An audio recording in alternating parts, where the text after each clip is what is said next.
This is a true story. It happened right here in my town 2 years ago. A lot of people die in a lot of really weird ways in this story. He was trying to kill me, and the only thing I could think about was that if he did kill me, I'd never get to see you again. And that hurt so much more than the pain of being choked. I wouldn't let that happen. I couldn't let him take me away from you. I love you so much. Iris, go to sleep. Say one word. One word more. Anything. Make me save you.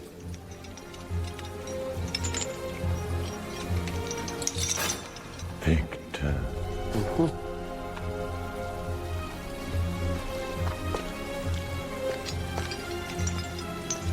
Elizabeth. Fear is incredibly powerful. I can make your parents hurt themselves. I can make them hurt each other. I can make them eat each other if I want to. Do I want to, Alex?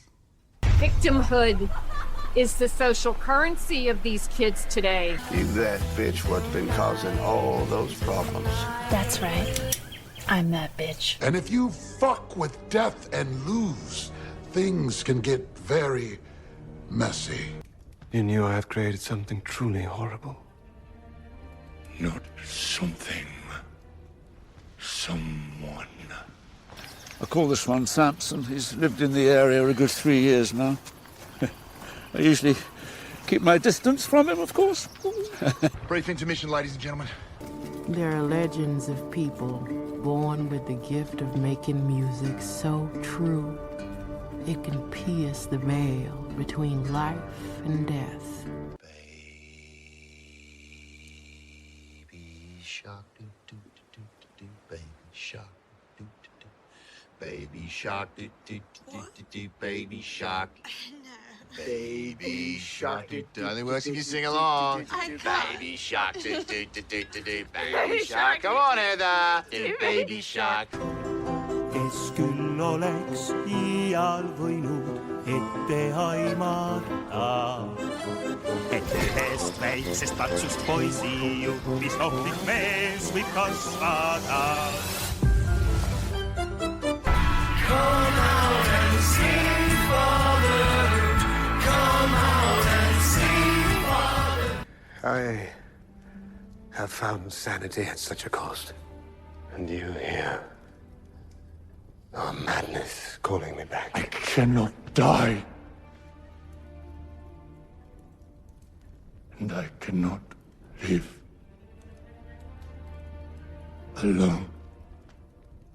I'm sorry, did you jailbreak your sex bot? Hundreds of people were supposed to die that night, but Iris stopped the disaster. So death came back for them one by one. Since there were so many survivors, it took years for death to get to all of them. Come on in, you motherfucker! Good luck. Where do I want to start with this? First of all, watching your face, listening to the clips, trying to place where they were. And then the second clip was from one of only 3 of the 10 movies you've seen. And I thought, oh, we're in trouble because you couldn't place it until the end when he said go to sleep. Yeah, but you know what? I heard the name Iris from 2 different movies. Yes. So fuck you. No, I was excited about that. That's why I edited it together that way. My favorite thing I ever did was find that transition from the opening of Sinners to Tucker singing Baby Shark. There's some people with the gift of music so powerful. Baby Shark. It's my favorite thing I've ever come up with. I like Tucker. And yeah, you've only seen 3 of these. No. What, was Frankenstein one of them? Yep. Why was there so much music? I assume no, that was 2 separate thoughts, but that does beg the question. Why that one song that was in another language, was that from Frankenstein? No. What is that from? Well, we'll get to that when we do our top 10 list. How long do I have to wait? Well, where is it in the alphabet? That was pretty early. Starts with a C. Alphabetical. C.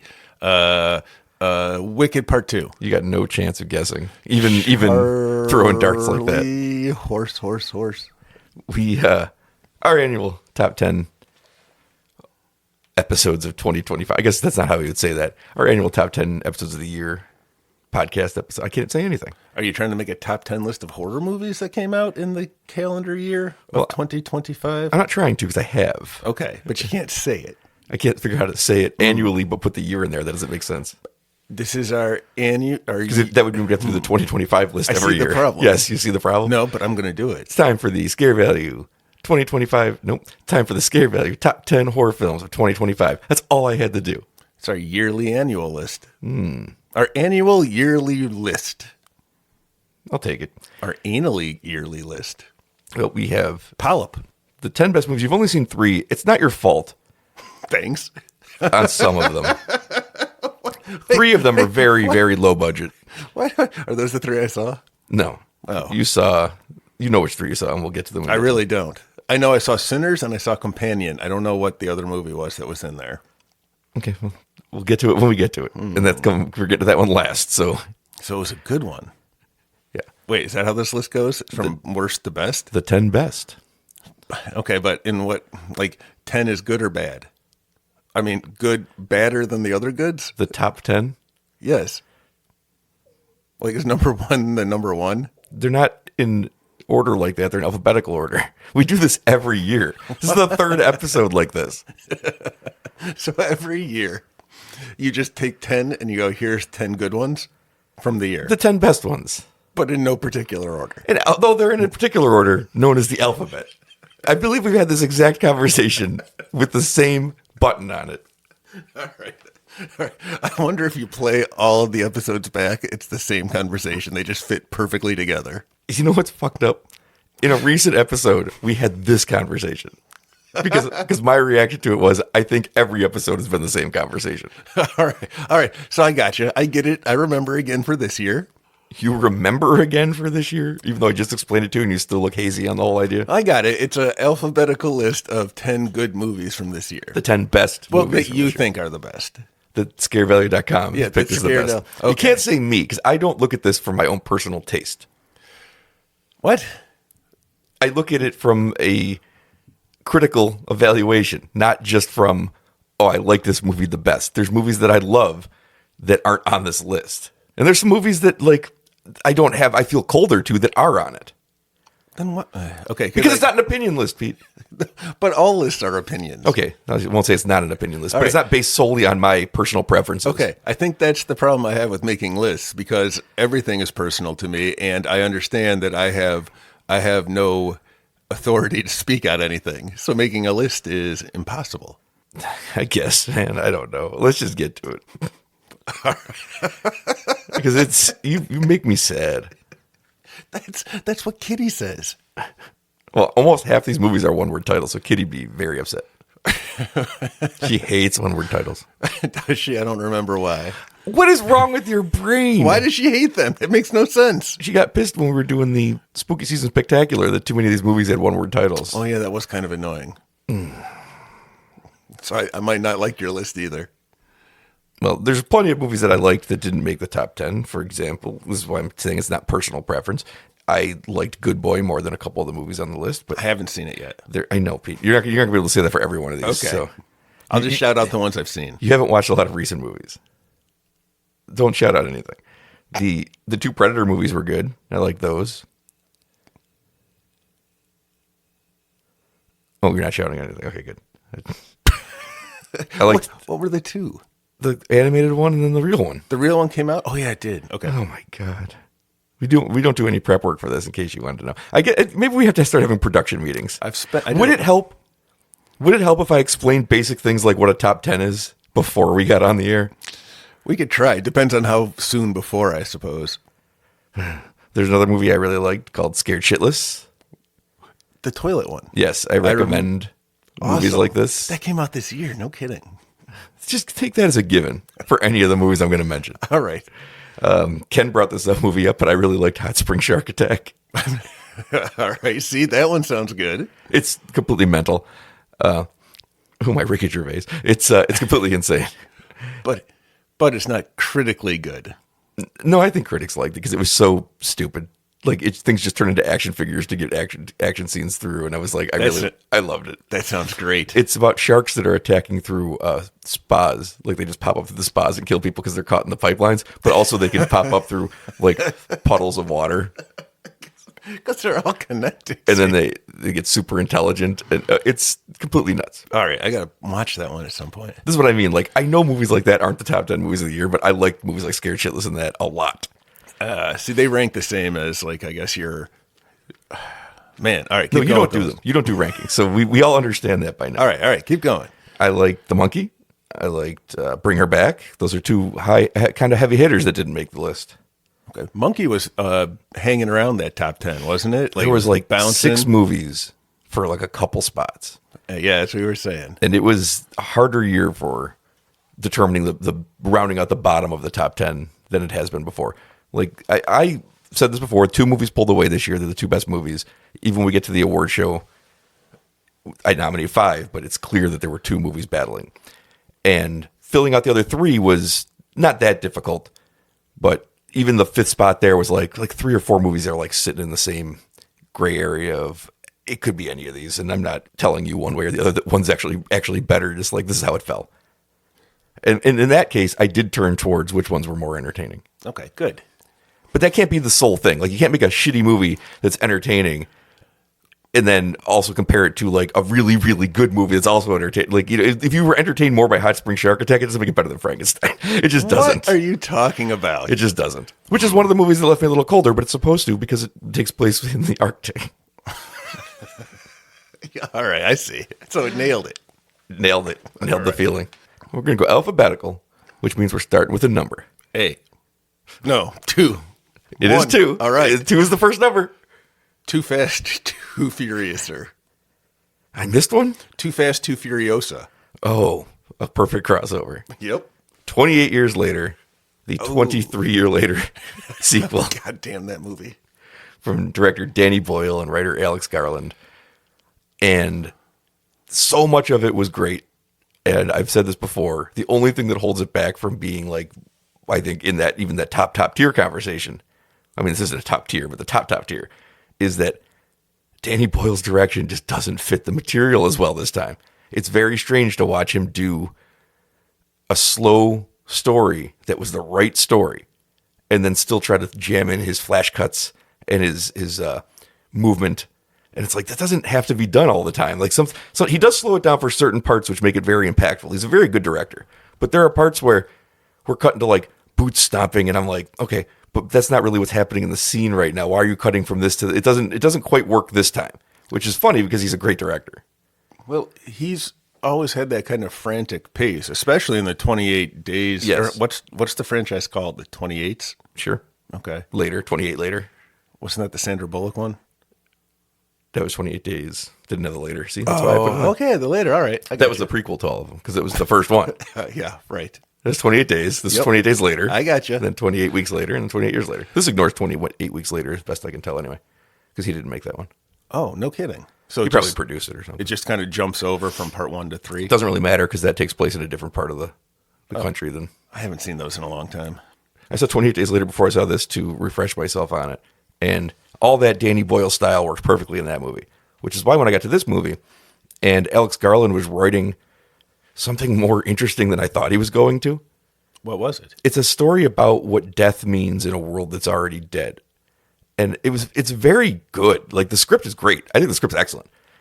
And then I'm watching the movie, and parts of it are so good. The acting's so good. The script is so good. And the direction is mostly great. But sometimes he's just like, he can't let a scene breathe because he's got to be Danny Boyle. And I'm like, this wasn't the right time for that. Now, that's a complaint I have. I haven't seen anybody else share that complaint. So it doesn't really. People like it? It was it's great. Well received? Okay. I would just, for the record, so I'm going to do this 9 more times, assume all these movies were fairly well received because they're in the top 10 of the year. All right. Sometimes, though, it's more entertaining than good, you said. I literally said those had a harder time making the list. Anyway, was Cillian Murphy in this one? No, his name's Killian. Is Cillian Murphy in this one? Neither of them. Really? No, he's supposed to pop up at the end of. So what they do with this series, there's 3 of them coming. Well, the second one's 100% coming in like a month. What they did with this is they filmed 2 back-to-back, and this first one follows a kid's journey, and then it passes off to a different character kind of at the end who becomes the lead of the next one. And then everybody's like, okay, what's going to happen in the next one is that Cillian Murphy's going to pop up at the end of it, which I think we all know. And then if there's a third movie, if this one is successful, this first one was very successful, so it's probably going to be fine. Then the third one will be the Jim story from now 28 years later. So everyone's hopeful. I think it's a good way to get people to go see the second movie because like it has to do well enough for you to go make it. If that one came out 28 years later, it might. Right. It would. And it'd be his story. It'd be pretty perfect, See? right? They have the chance to rectify this horrible, horrible mistake they've made. Yeah. I see why it's number 10 on the list because it's not number 10 because we're not counting down. There's no number involved except the 28. I was just about to say. It's a lie right there. Did you set me up for that the whole way going, he's going to say there's no number? I did not. It's just the truth of the statement coming forth. The universe agrees. All right. So the movie was the worst of the top 10s because it came first in alphabetical numbered order. I mean, I can't say it wasn't the worst of the top 10, but I can tell you it's in the top 10, which is all that matters is that it's in the top 10. I have not actually ranked these to know. I can tell you what the top 5 are. I can tell you what the next 5 are. But I can't tell you where in that bottom 5 it ranks. Except alphabetically. Except that it's first alphabetically because it's a number. Cillian Murphy was in A Quiet Day Part 2. It's not a real movie? A Quiet Place there you Part go. 2? Yes. Right. So he seemed a lot like his character from 28 Days Later. No, he was insane. So was his character who woke up from a coma. Did you see 28 Days Later? 23 years ago. No, 28 Days Later is a great movie about how an innocent person wakes up in a world that's already savage and has to learn to survive in it. All these movies have that thing through it that is like what makes them an interesting take on it. I did not expect a quiet nuance to it because you don't expect it. That was an early fast zombie, wasn't it? Yeah. Because if not the first of the fast zombies, and I didn't like it. Well, I don't like fast zombies. Well, they're not really zombies. Well, I know, but same thing. They're literally infected with something called the rage virus. It'd be very strange if they just wandered around. But they're zombies. They're mindless things trying to eat you. That's always a zombie, regardless of how they do some cool stuff with zombies in this one, too. They get a lot of cool ideas. A lot for a genre that has been picked over so much. One of the reasons I like this movie so much is they had real thought into, now we're 28 years into this. The zombies have a hierarchy. See, they have alphas they listen to, and there's some interesting concepts. A good world built. Yes, and they're all trapped. They've cut off England because it's been infected, so you're only seeing inside of the thing. The real world's happening in time outside of the quarantine zone. Oh, okay. Okay, so it's like Escape from New York, but England, and rage zombies. Yes, it's pretty great because you basically see a society that's only 28 years into being built for both the zombies and the humans. So they're all like trying to get by with nothing and build up a community. And then outside, that people have, because a character gets stuck in the zone and now he can never leave. That's the rule. And he's walking around with his cell phone before the battery dies. And it's so funny. Look at how these things clash. A lot of great ideas in it. Great script. Elite script. And it's on the top 10. Okay. All right. Well, it's on my list. The song that you heard in a different language from Frankenstein is from an Estonian slasher comedy musical called Chainsaws Were Singing. Okay. All right. Color me intrigued. I think you can get everything you need to know about the movie from what I just said. Now, normally I hate musicals. Yes, I know. That's why I put 3 songs in a row to make you really worried. I was. I mean, Baby Shark saved it. But this is the only movie that is a musical on the list. I am very intrigued. But it is a pure musical. Really? In Estonian. Really? Yeah. So it's about basically like a Texas Chainsaw Massacre family. They don't have the leather face, but they have a big dude who runs around with a chainsaw. And they're fucking insane, and they kill people. And they're really happy and sing about it. And they sing about it. Okay. And there's a storyline with the final girl and the guy trying to save her. And it's all happening. And hilarious gore effects. And it's in Estonian? It's in Estonian. And does the music translate well enough? Like you heard an example of it already. I mean, with the you follow the story and such? Yes, you can follow the story of Chainsaws Were Singing. Are the chainsaws singing? Or is that like a metaphor? They aren't singing. It's a lie. 2 movies in a row that are lying to you. 28 years later, and Chainsaws Were Singing. We have to keep this up and see if this continues. All right. I'm annoyed. Thank you for annoying me first thing this fine morning. Do you work at Domino's? I got to avoid that goddamn Noid. Oh, we need to go back when he was around. Now, normally I would say I think you really like this movie, but it is a musical, so I'm not going to be able to say that. That's tough. But it's like a grindhouse B movie, low budget, and it's fun as shit. And the gore is super fun because it's all done for fun and laughs. Yeah, because I went and saw the Evil Dead musical, or the puppet play musical thing, and it's all right. It's not the only musical I think I thought was okay was The Lion King. This was a singular thing. Like, this was the creative effort put in to get this thing done, and then it coming out as good as it did was very impressive to me. Because it's also from Estonia. I've never seen a movie from Estonia before, but now I might have to see a second one because this was nuts. The only thing I know that came from Estonia was Brendan Fraser in Encino Man. Yeah, but he relocated. And they called him Stony. To Encino. Right, well, California. He didn't really. That was just the story that what's-his-face, The Hobbit, and Pauly Shore came up with. Yeah, that's a movie, a lesson about not moving to Hollywood because you end up with friends like Pauly Shore. Pauly Shore was the good one in that. No, I see. You're claiming there was no one. He was the morally good character in the script. That's what he was. No, I was actually just claiming that you've proven that there's nothing good in that movie. Yeah. Have I? Wait, I see. You fucker. No, I like the movie fine. It was on HBO. I watched it all summer one summer. Is that a Megan Ward joint? Is it? I think it might be. And I believe that movie has 2 Academy Award winners in it. Who? Well, I'm pretty positive that Brendan Fraser is a star. Shit. And that one of the side characters is Mr. Ki-Hye Kwan. No kidding. I gotta watch that. Yeah, his career wasn't great until he got this relaunch. Yeah, but I can't remember him in the movie. It's been so long. 2 Academy Award winners on the same stage that night from Encino Man. You think Pauly Shore was at home just like crumpling up a paper cup? So close. Did what's his face? Sean Astin? No, not Sean Astin. Who? Yeah, it's Sean Astin, right? Frodo Samwise. I know who he is. What are you asking me? He was in the movie. Did he win anything? Was he? Yeah, he was the friend, the creepy weird friend. That explains why Ki-Hye Kwan got the part. Oh, the Goonie connection. Yeah. That's what I mean. That's where Ki-Hye Kwan's career was for a long time. Okay. That makes sense. Yeah. He just got him some work on a day. That's fucking sad. Good for him, though. But doesn't it make that win for Everything Everywhere All at Once just like so fucking great? Yeah, but he's been doing fucking crazy stunt work forever now. Yeah. That's cool. I wanted to be a stuntman. The next movie is one you have seen. Bullshit. I thought you weren't going to tell me. I thought I was. Oh, I wasn't supposed to say. This was not the one you don't know that you've seen. You've named 2 movies you've seen. Spoiling 1/5 of my list. What 2? This is Companion. Well, we're in alphabetical order, so I feel like you can figure it out. This is Companion. With one of the irises. Which I'm not even sure is a horror movie. I've said it before. It is on my list. It is on this top 10 list because the DNA of it is so baked into the Final Girl story that I can't separate it even if none of it's played for horror. It is a Final Girl story.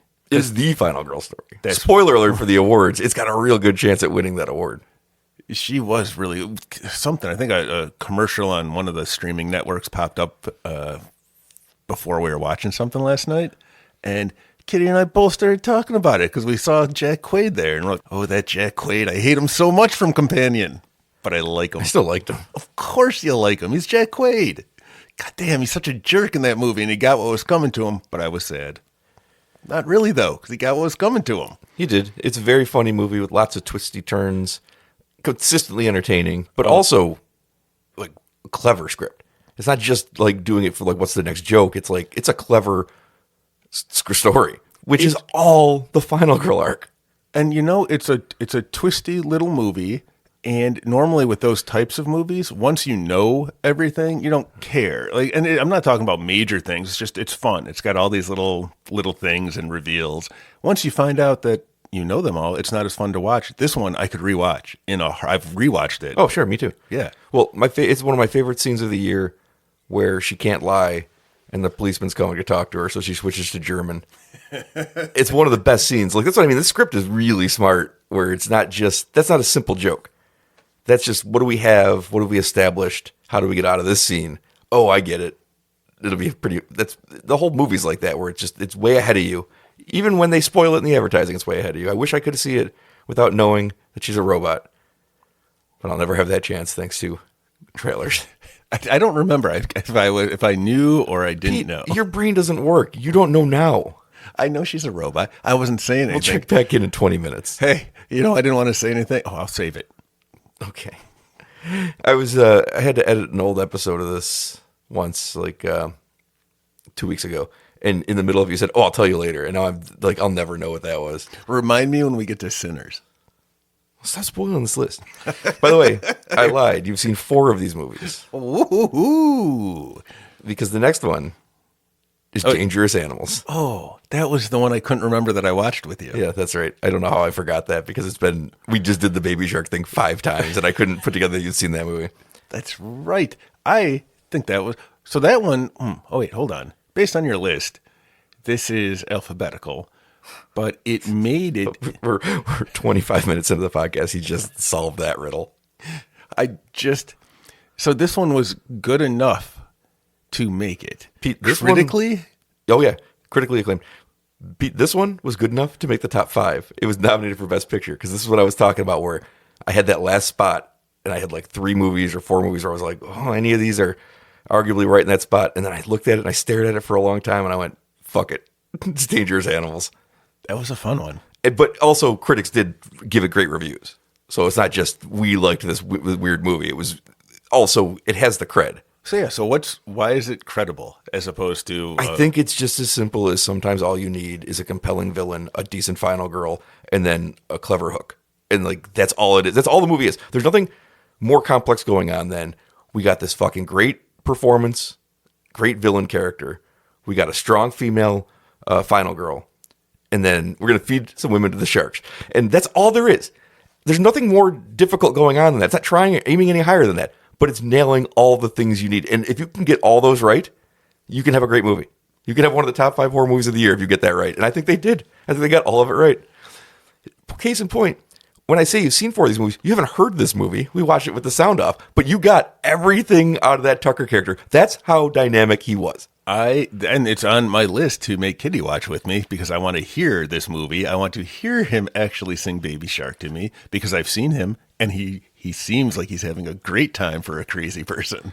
It's one of the best performances that you can have for a villain. The only drawback is that I root for him maybe longer than I'm supposed to.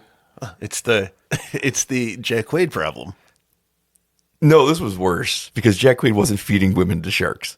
And you know what? You thought he was good for a lot of it, or at least tolerable. Whereas, there's nothing here with Tucker where you think he's a good guy. No, he kills the person immediately and then takes the woman hostage. Right. But I'm still like, ooh, he's so cool. He is. I think that says something about our society that we think mass murderers are cool. Maybe all those things were right. Video games did rot our brains, Brian. If you go into a church, but you only kill one person during congregation, are you still a mass murderer? No, the mass is... the mass... A question for the ages. Is anyone who's ever killed someone in the state of Massachusetts a mass murderer? Asking the tough ones and today. Does this get confusing in sentencing if the person who you kill's last name is Mass? I can't think of the headline. I don't know how I had 3 of those in the chamber. Mass. I was sitting there trying to think, so you out-thunk me on that one. I was like, what else can I do with a mass? My challenge for today completed. You gotta set realistic goals for yourself, Brian. The next movie to bring us halfway through the list is Final Destination Bloodlines. Now, I've always enjoyed this series. I always thought the critics were way too hard on it from the start. I don't know what they were expecting. I thought these were, except for one of them, which I don't think is that good. Number 4 is not that good. 4 of the 5 movies that existed before this movie, I thought were good to great. Perfectly, super entertaining to watch, most of them. 2, incredibly entertaining watch. 3, very entertaining. 5, very entertaining. So I never got why these things were sitting in the 20s and 30s of approval rating. This one, critically acclaimed. And deserve it. But I don't think it's any better or worse than 2. It's just, it's great. But 2 was great. The logs falling off the truck is still a thing. Like, yes, exactly. Everyone they knows that in this movie. It's amazing that was in part 2 because I would have been convinced that it was part 1 because it's such just an iconic like image and memory, or maybe it's just the fear that all of us have. And if you go look back at contemporary reviews, not a very well reviewed movie, Final Destination 2. And I was like, how do you not like this movie? The series is way underrated, and it finally got its due this year because Final Destination Bloodlines was very, very well received. Made tons of money too, but they all have. But it was also very well critically received because I think critics finally caught up to like, this is fucking good. There hadn't been one in like over a decade. Maybe there was some fatigue on the later ones, I guess.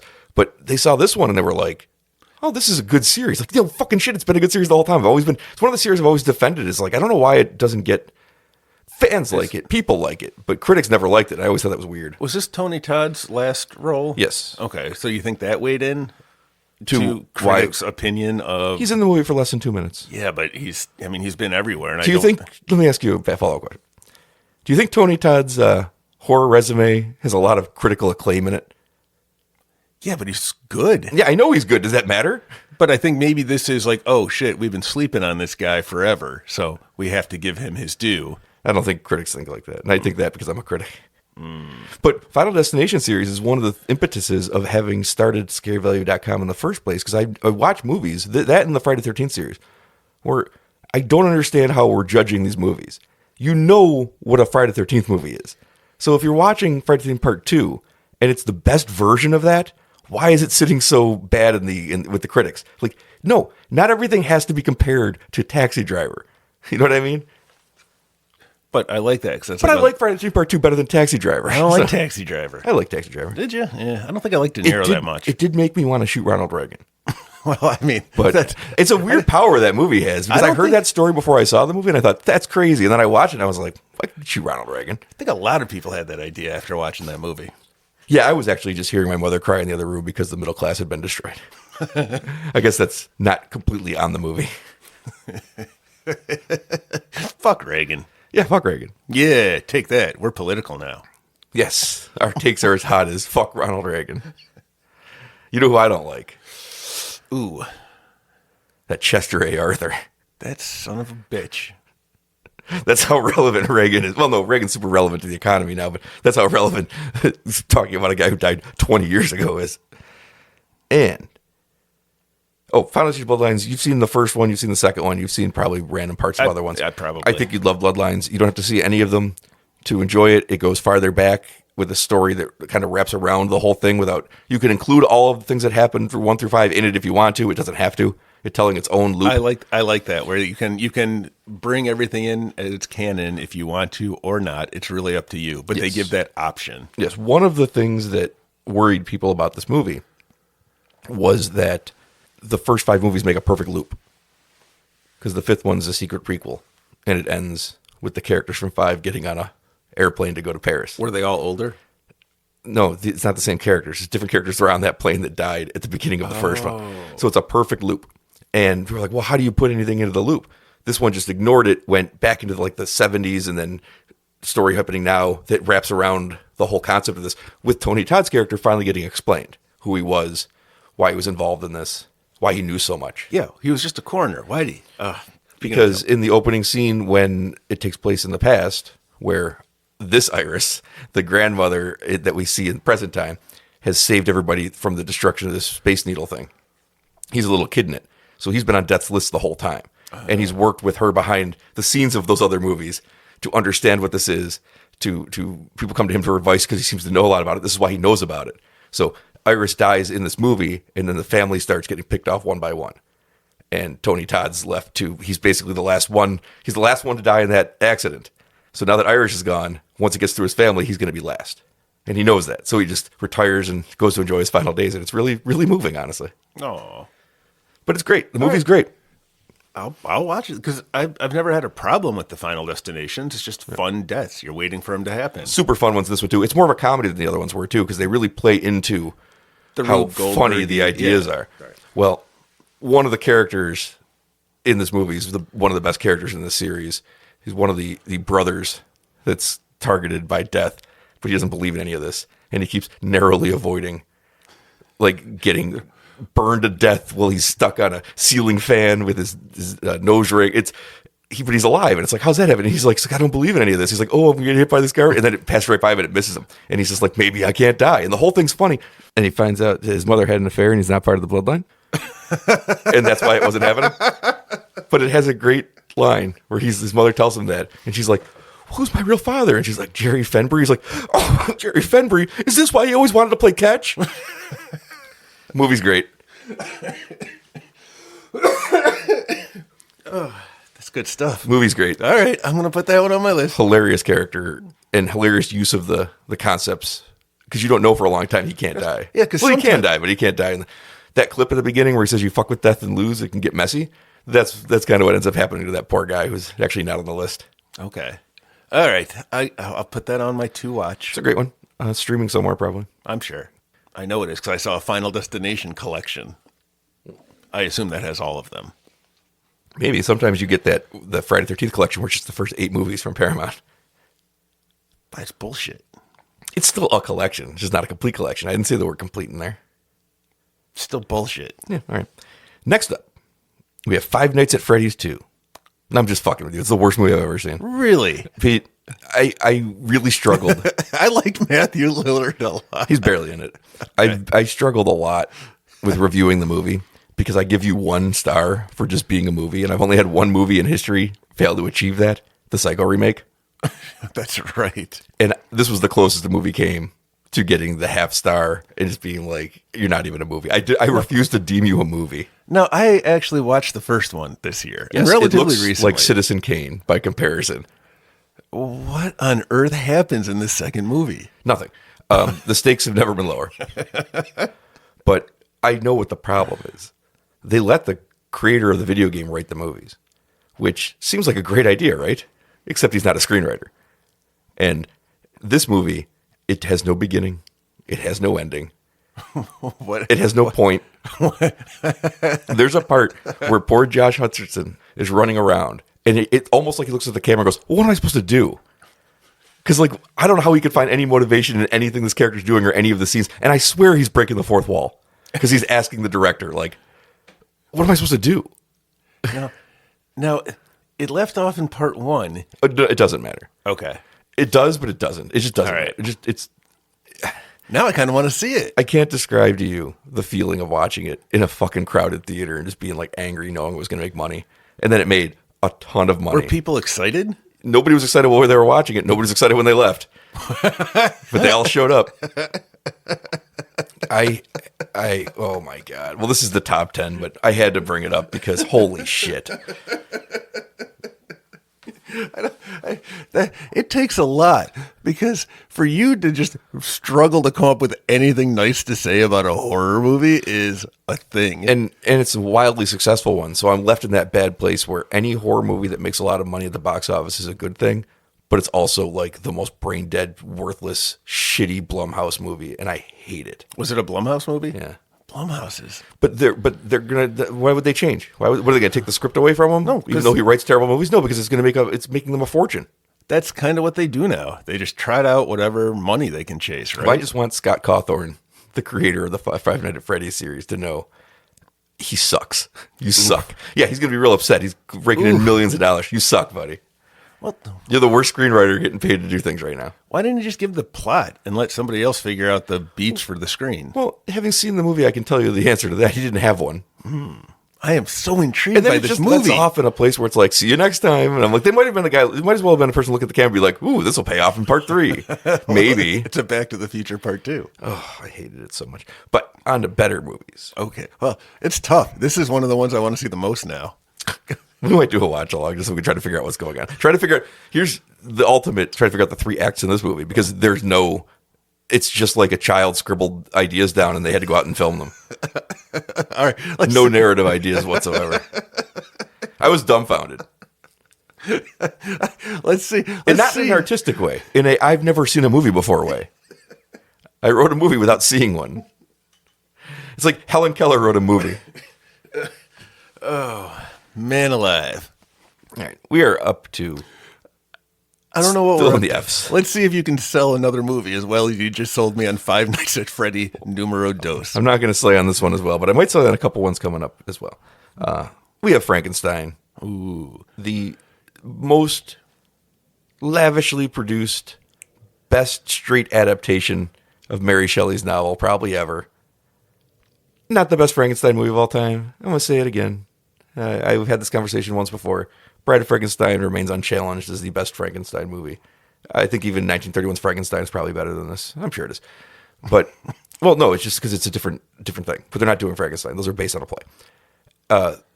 If you want the serious, dramatic Mary Shelley version, this is the movie to watch. Was the Kenneth Branagh one similar to this one? It was very similar to this one, but it just wasn't nearly as good.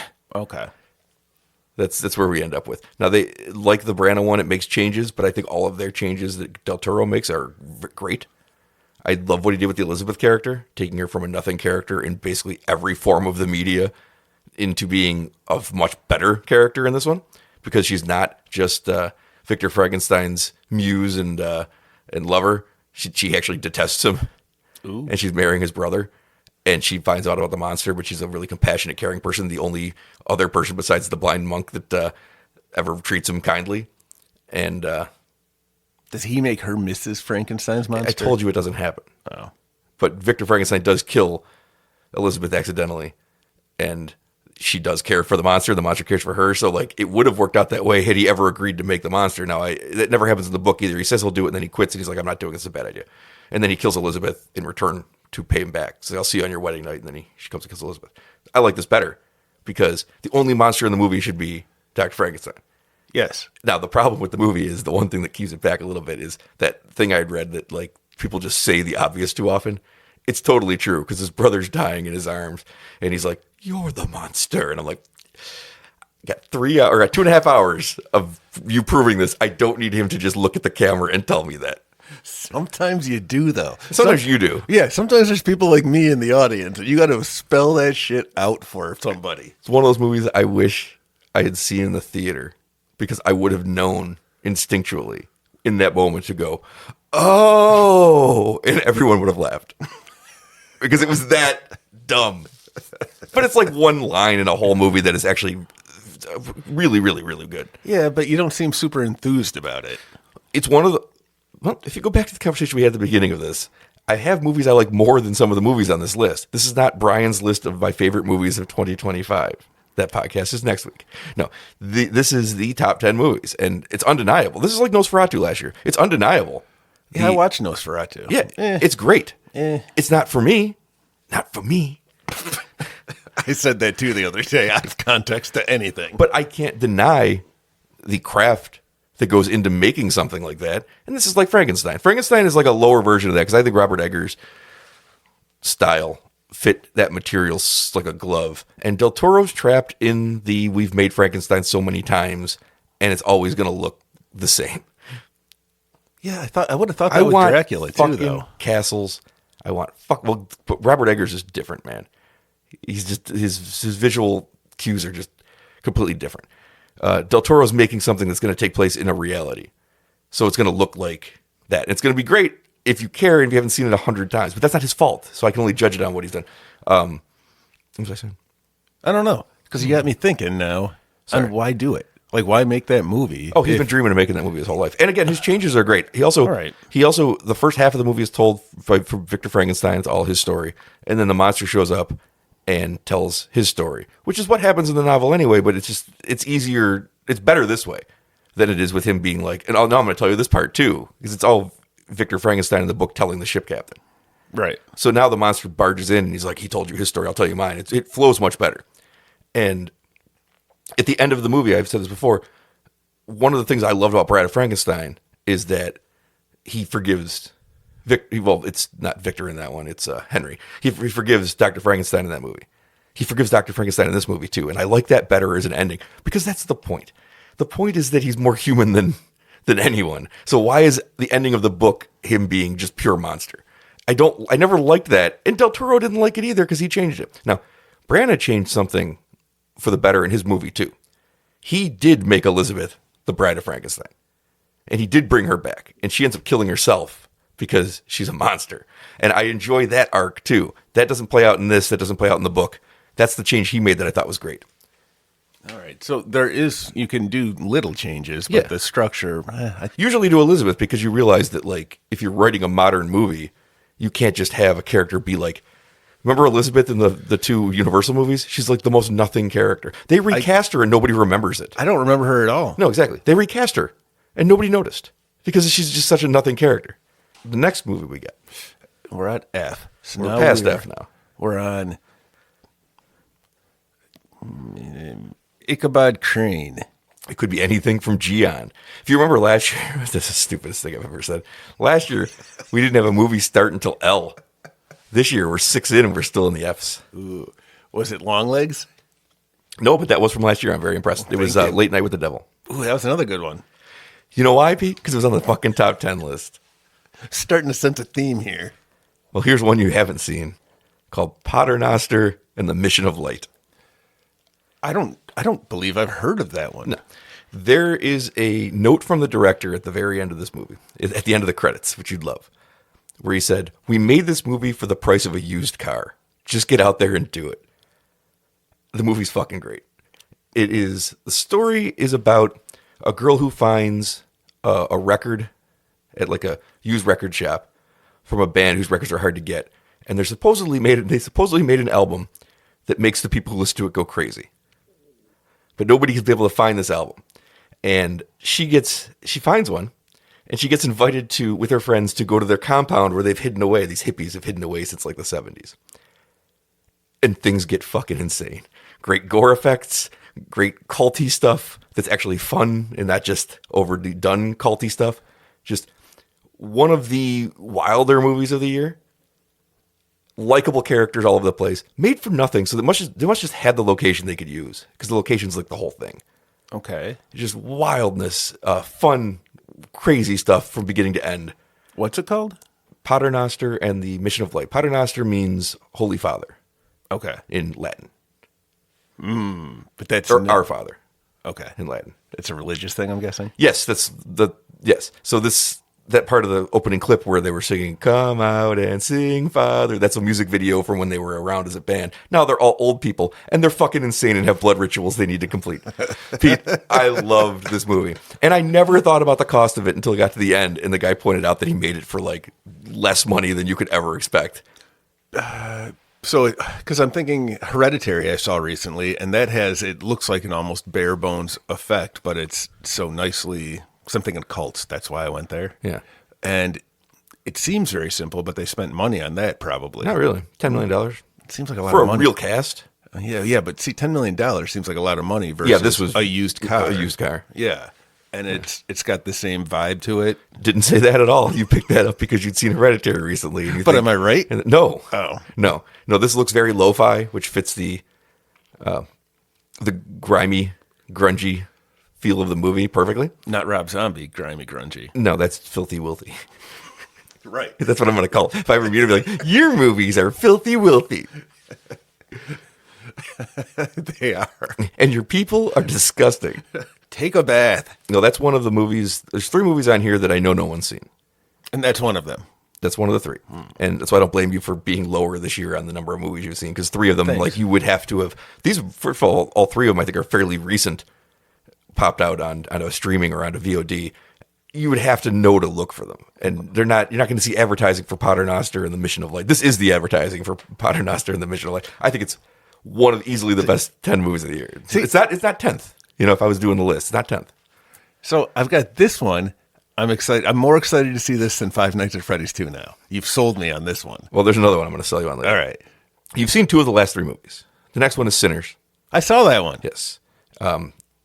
It's a good thing, too, because you've seen them both in the last week. So we'll record this a little ahead. You're seeing these both in the last week, so it's a good thing, because before that, and you saw Dangerous Animals just the week before that. So you were sitting the whole year on just Companion. That's it? Huh. Well, no, you've seen some good movies. You saw Predator, Killer, or Killers. That was great. That was close. That wasn't on the list? It was close. I swear I heard you say it. I mentioned that it was one of the good movies that I liked this year that I didn't have in the top 10. It didn't make the list. But it was close. All right. It was close. I really liked it. And... Sinners. We just talked about it a couple weeks ago. What else is there to say about it? I will tell you this. When we were talking about it, and you guys were you and Ken were talking about apparently there's a street or something, and it's like the colored side of the street and the white people side of the street. Yes. I didn't notice any of that. No, I know. But I didn't want to say anything because a lot of people didn't. What? So there was like one side of the street that... In real life, so they recreated this, Asians would happily sell to white people and black people. So if you noticed, the Asian family had two stores. One on one side of the street, one on the other. And the reason they did that was white people wouldn't go into black shops, black people couldn't go into white shops, Asian people would cater to both. That explains why she had to go across the street. Because he does it in one shot to show you what's happening. So it was a one shot, right? Yeah. About partway through watching it, I'm like, is this one shot? And I start paying attention to see where the edits are, and I stopped paying attention to anything else that was happening. And it was one shot. Yep. If you had. Well, I did. I was paying attention to the fact that it was done in one take as opposed to anything that was happening. It's a great example of how good I think this movie is. Because he goes through all that trouble, but he doesn't care if you really notice why he's doing it. But it's not beating you over the head with it. It's just like, this is life here. Yeah. That there are white people on one side, there are black people on the other, and the Asian people will work with both. And that's how it was. All right. Well, I don't think it was beating you over the head because I missed it. That's what I guess mean. That's good. That's what I mean. It's like a lesser storyteller would have made major scenes out of that. You're the monster. Yes. Get back on your side of the street, monster. When you say it, it makes me want to change the list a little bit. I couldn't believe it. You don't say the subtext out loud. Guillermo del Toro knows that. Does he? What are some great classic examples that we could use in history for this? Like it'd be like Return of the Jedi. If when Darth Vader's trying one last time to get Luke to come over, he turns and says, "Well, remember, I am your father." Like, yeah, we all know that. I think he does say it in Return of the Jedi. Maybe he does. Join your father. Good for you, George Lucas. You're proving my point. Master storyteller George Lucas. I heard you say that you liked the prequels. What? No. Yeah, you said... You never heard me say that. You said, I respect the no, I prequel. respect that nobody gave him any notes and we got to see what a shitty director he was. It sounds like you like it secretly. You don't understand what words mean. I think I do. I think I do. Oh my God. Well, we did just talk about Sinners. It's a good movie. It is great. It's great. It's one of the two best movies of the year, in my opinion. It's one of the ones I need to watch again with Kitty because I want her to watch it. I'm like, it's fun, Kitty. It's fun. It's combining so many things effortlessly, moving together. Ken's not wrong. It does play out like From Dusk Till Dawn. Yep. It completely does. With the one caveat I'll say where, like I said, this is the Gremlins thing, setting up stories and then with no intention of ever paying them off. And that's not something From Dusk Till Dawn does. Like From Dusk Till Dawn, everything that the characters are building is towards the moments that they pay off later. And I kind of like it the other way. Now, Sinners doesn't go as far as Gremlins does, where it just drops everything. Except they killed the old mean lady. Gremlins don't forget. Deagle. I got an update on her when we get to the awards episode, if you know what I mean. Oh, God, no. That's the way you threaten this podcast. I'm going to see them at the old awards episode, if you know what I mean. I've got an update on them. It's just like the death tome. Yeah, I'm not going to give it now. Okay. You might have one during the awards episode. Thanks for ruining the rest of this one. I'm going to be sad now. Are you? Because the movie's 41 years old, and she was playing an old lady. Who's a bad guy. Who was a bad guy, yes. But I guess she had it coming. So I'm sure we Mrs. Kittner game this when we did it last time. But what was she, 30-something? She was 107. That's what I mean. It's 41 years ago. She died this year. Maybe she was 30. No, like the best guess is that she was like at 40 at most. Holy cow. All right. She was 107. There's no way. She was so old in 1984 or 83. When did Gremlins come out? 84. All right. I was right. She was born in 37. That doesn't help me at all. So she was in her mid 40s. No, she lived to 88. So okay. When you said mid 40s, I was like, no, she's in like her 90s. So she was 47, 46 when they shot it. I don't know. It's time, man. People looked. I think life was a lot harder back in the day. Well, the funny thing was when she had her wig on, which is probably her real hair, she didn't look nearly as old as she did later. To the point where it almost, when I was a kid, I couldn't tell it was the same person. I didn't understand how wigs worked. I think I remember that. I was 5. What do I know about wigs? Oh, God. All right. Next up, we have another movie that you have not seen, even though I probably should have made you watch it at some point, because it is streaming on Shudder. Ooh, what is it? It's called They Call Her Death. I never even heard of it. That's funny because I'm on the Blu-ray box cover for it with one of my reviews. Is that what you did? You put this one in here because you're on the. I see how it's pay for play on this podcast. We should go back and look at the review and understand why I put it on here. But it's funny you say you've never heard of this one because I know I've told you that before. Yeah. What was your quote? Something like, this movie has style to burn and a funny, bloody, wild script to use for kindling. It's a good quote. Pretty good quote. I'm not going to toot my own horn a little bit here. I am going to toot my own horn a little bit here. Toot, toot. There's 2 other quotes on that. You see who the best one is. There's a reason mine went on top. All right, so They Call Her Death. Anybody who's only heard the podcast, I can come up with good things and say clever things when I'm writing them. Just I can't do it in front of Pete. Much like this list, though, it's just his opinion that it's good. Then what's good? You're writing. I didn't say it was good. I said I can come up with good ideas sometimes. Mm-hmm. As you said yourself. That's a good quote. Who said? Me? It doesn't sound like something I would say. One of the most excited I've ever been leaving a theater. Haven't seen a movie. So this got big release? No. Oh. Saw it at the film festival right here in Buffalo. Go. 3 blocks from my house. Almost skipped it because I didn't know how horror related it really was. Ooh. And the trailer was so good. I was like, fuck it, I'm going to go up there. Because, I got to review 10 to 12 movies a year from the thing anyway that are horror. So I skip out on ones that aren't. And this was like a spaghetti-style B-movie, Western revenge movie. But the trailer was so good, I was like, fuck it, I'm going to go up there. And I'm so glad I did. Because one of the best theater experiences I ever had. The crowd was... I've told you this story before.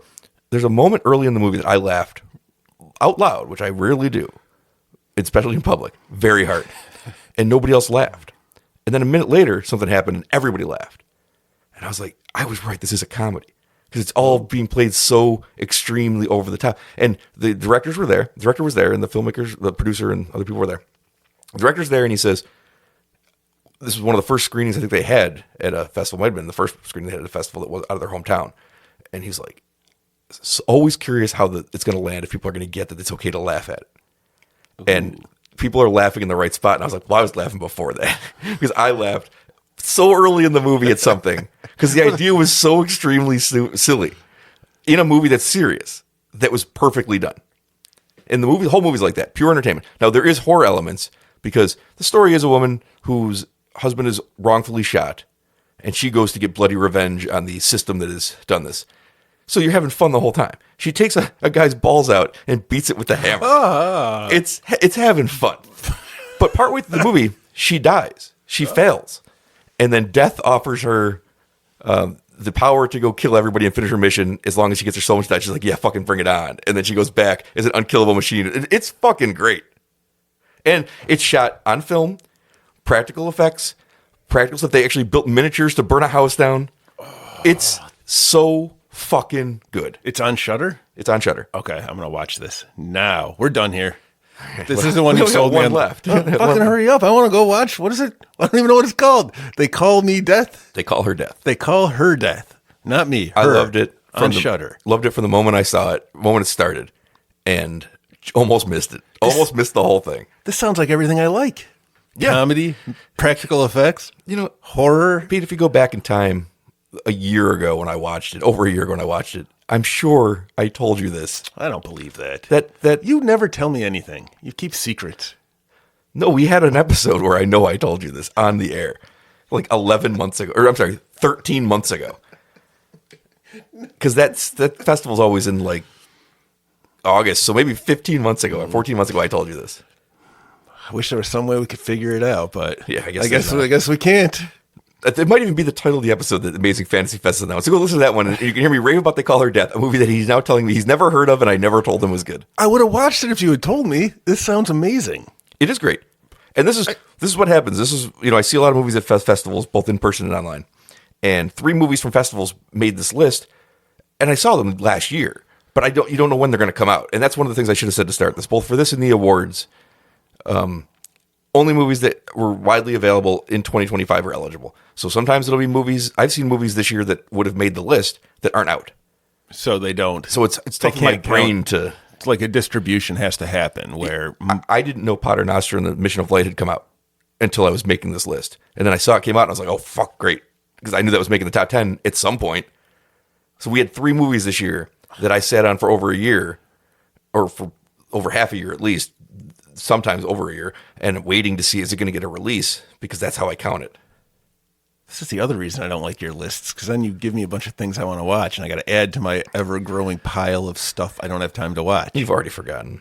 They Call Her Death on Shudder. Right. I forgot about the Potter Notter daughter thing, but I am all in on They Call Her Death. And Five Nights at Freddy's 2, because it's easy to remember. Yeah, the worst movie of the year. It sticks in your head. You can watch it to tell me if you think it's a movie or not. Because I'm still leaning towards no. They Call Her Death. Not one laugh, not one scary moment, not one suspenseful moment, not one interesting moment. I've never seen less. Well, that house at the Halloween Horror Nights nailed it perfectly then. No, that first movie is way better than this one. This was, it made me sick thinking about it. We got 1 movie left. All right. Let's do it so I can go watch this. They Call Her Death. It is called Weapons. That was all right. That was good. I liked it. The end. And They Call Her Death, Brian. 2 movies this year pulled away, Weapons and Sinners. And they have a lot more in common than I thought when I was doing the awards, preparing the awards episode. Even though they wouldn't seem like they do. One's a period vampire piece about the blues, and one is a modern fairy tale about a witch. It doesn't seem like they have a lot in common, but they do, because both young filmmakers making original pieces, not for the first time, but taking a real step forward, I think, with their storytelling. Both visually interesting, both told in kind of unique ways, one through music, one through the way that they cut the movie together in different perspectives. Who directed Weapons? Zach Kreger from Barbarian. Oh, okay. I never saw Barbarian. Like Jordan Peele, a comedy guy before he started to get into horror. It seems like we're 2 for 2 on these guys that are like, I'm known for comedy. He was like a writer in a troupe or part of a sketch troupe, one of those things. The Whitest Kid You Know, maybe. And second time, somebody's like, I'm going to make a movie. And they're like, great, it's going to be funny. And he's like, no. But that ending... Oh, no, it's hilarious. That ending, it does a lot of heavy lifting. I'm not going to lie. Aunt Gladys does a lot of lifting for this movie. It's like a Tucker thing where, how did Dangerous Animals make the top 5? Because the other movies I was considering didn't have Tucker. How does Weapons make the top 2? Because a lot of movies I'm considering don't have Aunt Gladys. There are aspects of these movies that are just unimpeachable. I don't think the movie would have worked. Unimpeachable. Without her. Nothing works without her, I don't think. No. Because it's an interesting mystery that starts to fade. The interest of it starts to fade because she comes along and you don't care anymore. You stop caring what happened to those kids at some point in that movie. I'm sorry, you do. And who was she? I can't remember the actress. She was somebody. Amy Madigan. That's right, Amy Madigan. And just nominated for a Golden Globe for Best Supporting Actress. For Weapons? She's having her Demi Moore moment a little bit. Okay. Which means she's not going to win. But people have noticed it. And it's hard to get nominated in those things sometimes. It's hard to imagine anybody else doing that. Like, it was so perfect. And as Zach Kreger has said, and I brought up once before, she's based on Lil, the side character you get one scene of in Twin Peaks Fire Walk With Me. I don't remember her. And as soon as I read that, I was like, oh my God, he did do that, didn't he? If I didn't dislike Fire Walk With Me so much because it's such a sad movie. It has a happy ending. I was thinking about the things living in the convenience store or whatever. I'm like, oh, it's creepy as shit. But man, I would watch it again just to see her. That's how much I like it. I like Amy Madigan. Lil as the witch. Lil's part happens right at the very beginning of the movie. Oh, okay. Like so the first couple of minutes. I wouldn't have to go too far in. No. It's once you see Lil, you'll be like, I see it. I see why we looked at this, and it was like that's where she gets the design of this character from. Is that she's terrifyingly insane in daylight, and then he's like, I'm going to use that at some point because he said it gave him nightmares. Because the movie, it's not, I don't want to say treading water until she appears, but it is in an interesting fashion because when she shows up, like you said, everything else doesn't matter. Yep. You're just like, what on earth am I looking Look at me. I'm the Gremlins now. No, one of the greatest characters, I think, of all time. Yep. And you can't stop thinking about her. And it's almost all Amy Madigan. Because, yeah, they give her some funny stuff to say and do. It's all Amy Madigan.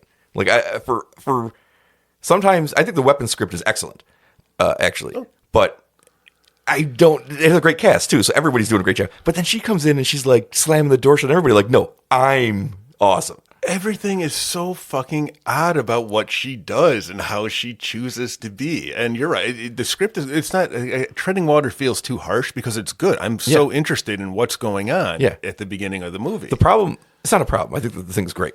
The deal is, though, that you somehow stop caring about the kids for a little while because they intertwine you in other people's lives.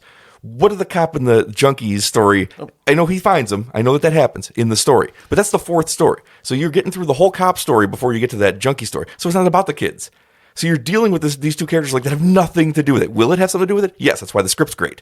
But there are moments where you're like watching for 40 minutes going, it's not about these kids anymore. Because they're just tangentially associated with somebody else's viewpoint. Which is what I love about the script. Because it isn't what Paul's story is, and it isn't what this junkie story is, but they're all going to be wrapped into it at some point, and I really love that. But you stop caring about those kids for a while, which is a weird choice. You're right. Now that you bring it up, I remember it goes back and you see the kids in the basement. Like, oh yeah, that's what we're here looking for. Yep, that's a good one. Yeah, I mean, it's one of the top 10 of the year. I think it's one of the top 2. Well, good thing it ended. I guess that's the lesson of this. If you want your movie to try. If you want your movie to be the best of whatever year it is, make sure it starts with the letter Z. Like Weapons. Well, 'cause that's close, right? So it's the best.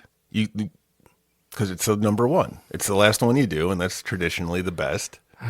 So, and They Call Her Death. That was pretty low, so that's a really good one. I know. Mm-hmm. That's why I want to watch it. I'm going to watch it as soon as we're done here. No, hope not. But I want to. I want to, Brian. It is great. It's got, well, it's style to burn, as one great writer once wrote. Well, that sounds pretty stupid to me. Whoever wrote that. So that was the top 10 list, huh? That was the top 10 list. I think I want to see more of these movies than I don't want to see. Good for these movies. We did it. Somehow I think I want to see more movies because you brought up Five Nights at Freddy's 2. Somehow I want to see more than 10 movies. The 2025 Scare Value top 10 movies of the year. 28 years later, Chainsaws Were Singing, Companion, Dangerous Animals. A lot of fun ones just made. Final Destination Bloodlines. This was a list of a lot of fun ones being great. Not just that they were fun. Like that. Chainsaws Were Singing, Companion, Dangerous Animals, Final Destination Bloodlines, Paternoster and the Mission of Light, They Call Her Death. Those movies are just wildly entertaining. But anyway, Frankenstein, Sinners, Weapons. So we have a nice mix of prestige projects that are actually great and just fucking insane-o indie films that everybody should seek out that probably nobody's ever going to see. I feel like that's where horror really shines a lot, is just that you don't need a lot to make greatness. I think there's something really special about this year's list a little bit now that I look at it. Because, yeah, Chainsaws Were Singing, Paternoster, They Call Her Death are things that nobody's ever going to see. But trilogy here of Companion, Dangerous Animals, Foundation, Bloodlines, those are just wildly entertaining studio films. And those people saw those, too. They all went to theaters. Right. They all did fine. Like, some of them did great. Final Destination did great. Companion did very good. I think Dangerous Animals did good. And those are movies that got real releases, and they're all entertaining as shit. And they don't cost $1 billion to make, so you get good returns on them. And it's not like your Five Nights at Freddy's or your Megan. These movies that I don't like as your little gateway movies. Both Blumhouse. Yeah, well, I guess I might have a problem with Blumhouse. Yeah, I like this list. I like this cross-section. Now, one of the reasons I think Sinners and Weapons are the top 2, it kind of comes down to what I was just talking about. Alphabet. 28 years later, Frankenstein are these high-prestige acclaimed directors, 2 Academy Award-winning directors, by the way, making horror movies. One going back, one's always kind of made them. Then you also have these like Chainsaws Were Singing, They Call Her Deaths that are just fun. Sinners and Weapons are both. Sinners and Weapons have the that's cachet, weird. but they're also purposely wildly entertaining. And that's how... So they're like the fusion of what this year kind of was. It's weird, right? Because I want to lump it with like the Frankenstein, Sinners and You Weapons. do, It's got but this style. it's too entertaining for that. It's 100%, but it's not. It's too prestigious for the. It is. Being on a boat feeding women to sharks. It is. I know. It's why it's a great year. But There's something for everybody, including the sharks. It's a witch in a neighborhood. It's that ending is wilder than anything that happens in Dangerous Animals. Yes, 1,000%. That's why these movies are so fucking great. Weird. That's why those two movies are so great. They are the combination of both. But there's nothing better to me than when filmmakers, writer directors with real talent, like Ryan Coogler and like Zach Krager, they want to play in horror. Because Ryan Coogler might never make another horror movie. But this might be the only one he ever makes. Well, horror touches on every other genre there is. Like, it's. And you can have so much fun and creativity can be unleashed in a good horror story. What I think I learned most from this year is that if Ryan Coogler and Zach Krager had to make movies for the amount of money that Chainsaws Were Singing and Pater Noster and The Mission of Light were, I bet they'd be wild and fun as fuck.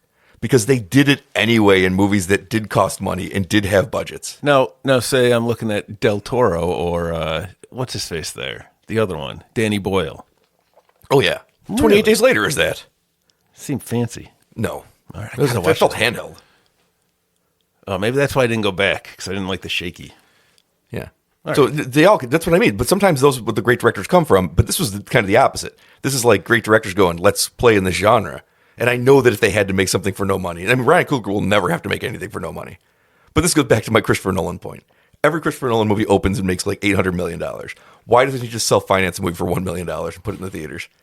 And then make $799 million. It'll always boggle my mind. You're telling me he can't just get his friends together, pay them scale, they'll all take a percentage? And it'll be a scam, man. It'll be a goddamn play stuck in one room. They could do what Joss Whedon did and berate women on set. We'll see you next week.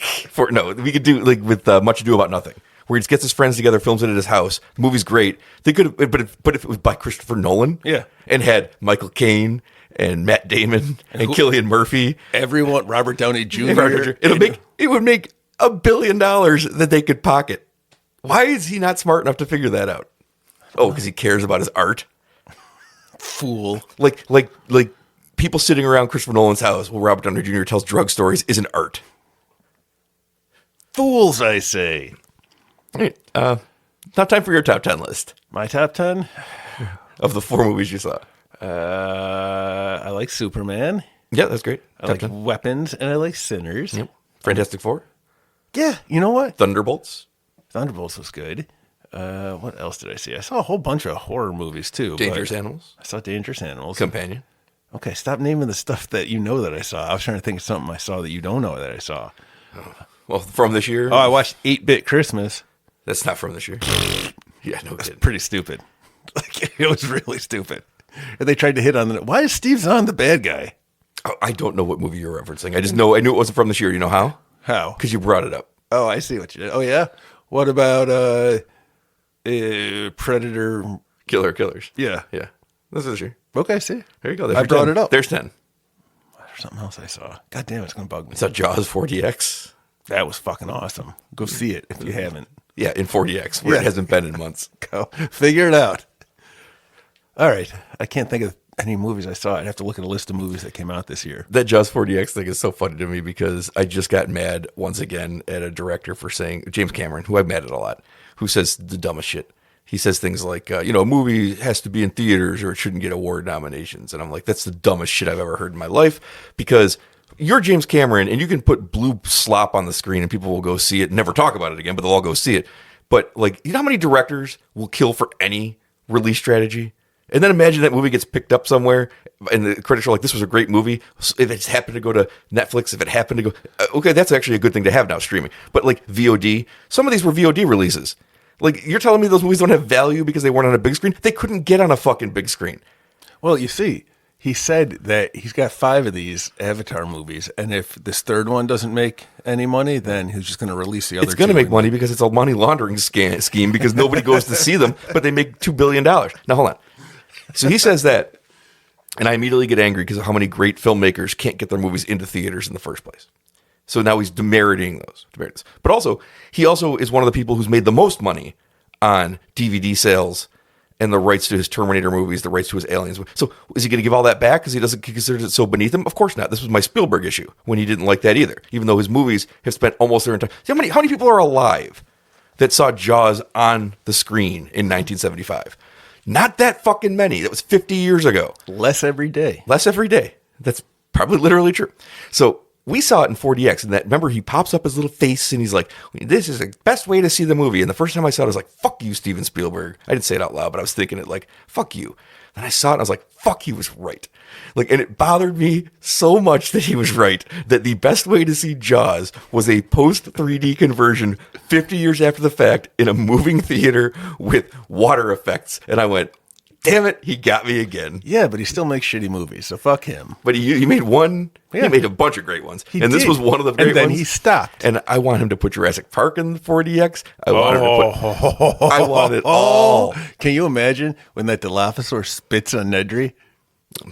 I can imagine because I've seen it. Yeah. No, but it's going to get puffed in your face. You're like, I'm blind. And then it's going to get your face eaten. Falling out of the tree in the car. I just hated that he was right. I hated it. Because Scorsese says things like this. I don't get it. But then he makes a Netflix movie, so I don't even know what he's talking about. It's a weird gatekeeping. I don't get it. It seems like when you get old, you just like, now I am in charge, Megatron. And When's the last time? Nonsense. I know his movies make money. When's the last time James Cameron made anything good? He hasn't. No, he has made good movies. A fucking Terminator 2. We gave him Best Picture of the 1986 What did he make Value after Awards. Terminator 2? What did he make after Terminator 2? Nothing. True Lies? Yeah, it's good though. I haven't seen it in a while. It's one of those ones that's on the bubble. Like it wasn't as good as Terminator 2. No, but everything since then's worse, so it gets better. I mean, I like Titanic. We're not going to get into this again. Ugh. Yep, no. I guess there's that's a movie. fine. True Lies. There's a movie where people just say the subtext out loud. There's no subtlety in that movie. What are you talking about? Because there's an entire scene where Leonardo DiCaprio, who is a great actor, Kate Winslet, who is a great actress, are stuck with a James Cameron script who is not a good writer. And the number of times they just yell back and forth, Rose, I need you to do this. Rose, you got to go over here. Rose, I need you to go find a key. Rose, you need this. And that's not how anybody would talk. It's also very annoying to listen to. And these poor actors, who I know are great, can't really sell it that well. But I like the movie because Billy Zane's in it. But then she was like, paint me like one of your French girls. Yeah. And that's not what she meant. She meant they wanted to boink. They weren't spelling it out. Oh, paint her with cum. Like the French girls get done. 30 years, I finally got it. I guess it was spelling it out. You're right. Yeah. Damn it. No, see, she should have spelled it out better. Yep. Well, that's what I meant. She was being too vague, but I was just me not understanding. She was telling him, and he did. And then I just missed it because I thought she was being vague. I don't understand scripts. This is why you got to spell things out really, really. I should like Titanic way more than I do. It was really easy to follow, except for that part. I saw that movie in the theater, and I made you go with me to see it in the theater Gee, too. And then you had no emotion towards it whatsoever until I told you, those dogs died. And you were like, no. Yeah, but then I remember, and I really appreciated it. You told me in the parking lot afterwards, because clearly I felt bad. You said they were rich people's dogs, so they probably had seats on the lifeboat. That's true. So I felt I thank you. The puffy white ones they showed definitely had seats on those lifeboats over the children, the poor children. Yeah, so I felt better. No, James Cameron is just. I mean, it's funny I brought him up and not Quentin Tarantino, who's stepped in at another time, being a prick. What did he do? He turned into an old man. It's funny because he said that you got to make 10 movies and then quit, right? He's got to make his 10th movie and quit because you don't want to get old and out of touch. And then all he does is spend his time being old and out of touch online. He blasted Paul Dano as the worst actor in SAG and how he's terrible. And the hell did Paul Dano do? Nobody knows how he's so bad in There Will Be Blood. That There Will Be Blood should be a classic. When did that movie come out? I know, but it should be a classic. But he can't hold up his end, and it's like. First of all, the story behind that is he's supposed to be playing one character. They sprung on him after they had to get rid of an actor that asked if he could play two, so we had no time to prep to play two different characters. And also, he's great in the movie. But he's also great in The Batman. He's great in Prisoners. I don't know what the fuck Quentin Tarantino's talking, and most of the world is looking at it like, what the fuck are you talking about? And then he just threw shots at like, he should have threw a Matthew Lillard shot in there for no reason. He's like, there's actors I can't stand. I hate Matthew Lillard. So Matthew Lillard was asked, he's like, yeah, it hurts my feelings because I'm a big fan. No. So like, but everybody's like, why is he even saying this? Nobody asked you any of these questions. He's just out there doing this because he got old. Because he got old and crotchety, and this is what he is now. You can be old and, well, I guess the crotchety part makes you feel the need to tell other people your opinion. The it's way, like a letter to the editor, right? From back in the day. The way I saw it is that when he was like this in his 20s, he was cutting edge because his opinions were anti-establishment. You're an Academy Award-winning director. He didn't win for directing, but he won for writing. But you're an Academy Award winner whose movies get greenlit for millions and millions of dollars. Every celebrity wants to work with you. Your last movie had Brad Pitt and Margot Robbie and Leonardo DiCaprio. You can get anybody. Like, you are the establishment. So when you're punching down now, when you're punching up at people, it makes you cool. When you're punching down at people, it makes you an asshole. So people have finally caught on that Quentin Tarantino's always been an asshole. He's always been on his side because he's punching up at Harvey Weinstein, not punching down at Paul Dano. Like, what the fuck? Why's Matthew Lillard catching a shot? What did Matthew Lillard do to anybody ever? I don't know. He genuinely just seems like a nice guy who just does. He's got a life, and then he makes movies every once in a while. I never see him anywhere else except in a movie. Good Matthew Lillard. And Paul Dano, I don't, aside from Batman, I don't think I know. You ever see Prisoners? He's great in Prisoners. What's that one? Was that the Wolverine one? Yeah. Yeah, I watched it. I don't remember. You know why? It's Wolverine and Mysterio. That's right. And the original War Machine. That's right. And the Riddler. It was long and nothing interesting really happened. It was great. And Wolverine was all sad. My feelings.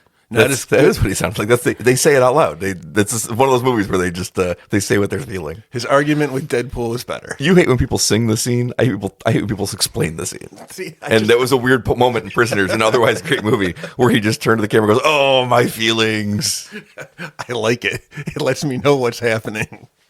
Yeah, I did see that with you in the theater, and you turned to me and said, seems like a rough time for Wolverine. And then he turned back and said, this is a rough time for Wolverine. All right, that's it. That was the top 10. I don't even know if I read them off. I did, and then I got distracted. 28 years later, Chainsaws Were Singing, Companion, Dangerous Animals, Final Destination Bloodlines, Frankenstein, Paternoster and the Mission of Light, Sinners, They Call Her Death, and Weapons. Great, great, great year. Really fun movies. Really well-made movies. Really great directors making horror. Ryan Coogler horror, Guillermo del Toro horror, Danny Boyle horror. You can't ask for better than that. That's as good as it gets.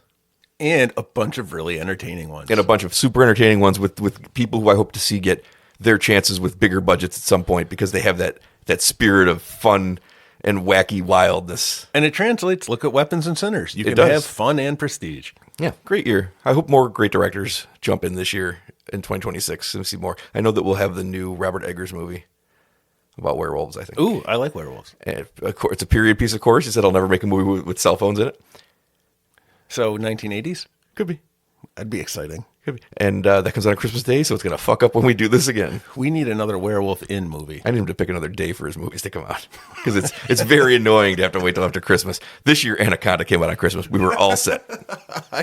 I saw about 30 seconds of a trailer with the sound off, and it looked pretty good. Well, that's been Pete's Top 10. We'll see you next week for what should be the Nicolas Cage birthday extravaganza. But it might be the award show depending on when things get scheduled. Ooh, now, a mystery. I'm assuming that because it's an important day like Nick Cage's birthday, and the episode would come out one day after his actual birthday, that Pete will make sure we get that one filmed in time. But if we don't, then the award show will be first, and then we'll do the belated birthday. When will we find out? People will find out on January 7th when the episode comes out. But when will we find out? I'll find out when you know. So last minute as always. I'm excited. All right. Well, we'll see you next week for one of those episodes, and then the other one the week after. And those are some fun episodes. And then we can get back to regular episodes. And it's going to be They Call Her Death. I got it. Maybe we'll do a watch along for one of those or all three of those movies at some point. They'd be kind of off kilters. I'm trying to think of fun movies to do watch alongs to because the last two worked out so well. Well, the last two we did together. They're just random picks. The Gremlins one was its that- own thing that was fun. But I'm just thinking, Dangerous Animals, A Clown in a Cornfield, which the day of, I was like, oh no, let's watch this. We should do House 2. The second story? Yes. We could. We can break down that scene that I don't think we can break down that scene that has haunted me since. I don't know if you'd survive a second viewing of House. I watched 2. it like 8 times that day. That scene. I kept rewinding to see if there was a cut. There might be one at the end. That is one of the most Frank doesn't know what I'm talking movies. about. They filmed it like a montage, but it's just them sitting in a basement with a grandfather telling a story. The story never breaks. So It's one story. Watching their faces fade into each other as if time is elapsing is the most insane choice I've ever seen in a movie. There's music playing over the story. It was insane. It was every trick you've seen to tell you that time is passing, except time wasn't passing. It was, though. It was it was passing 1 second for 1 second. It was the craziest choice I've ever seen in a movie. And I've seen Five Nights at Freddy's, which never chose a beginning, a middle, an end, a point, a character arc. I've never seen a movie with less than that movie. All right, we're going to have to watch that one, too. We'll see you next week for probably Nick Cage's birthday, which is going to be a special one this year. His 62nd birthday. We're doing Jeopardy. Yeah. We're doing Nickerdy. Nope, that sounds too close. That sounds too close to something bad. You're going to start having different sides of the street for these things soon. That didn't come out good at all. But there will be categories involved. 12 categories and a Final Jeopardy, which I haven't done that one yet. So maybe we'll be the award show next week. All right. I can't wait. I can't wait either. And I can't wait to push stop on this top 10 episode. Push it. See you next year. This is happy, what is this? New Year's Eve. The year of the screaming tiger lilies. I'm assuming everyone in the world will stop what they're doing on New Year's Eve to listen to this. So happy New Year's Eve. Because they're going to be like, well, now I can finally know what the top 10 movies were. Yes, I know what I should have seen last year. And they'll be like, Potter and Austin, Tradition of Light, knew it. All right. See you next year. Happy New Year.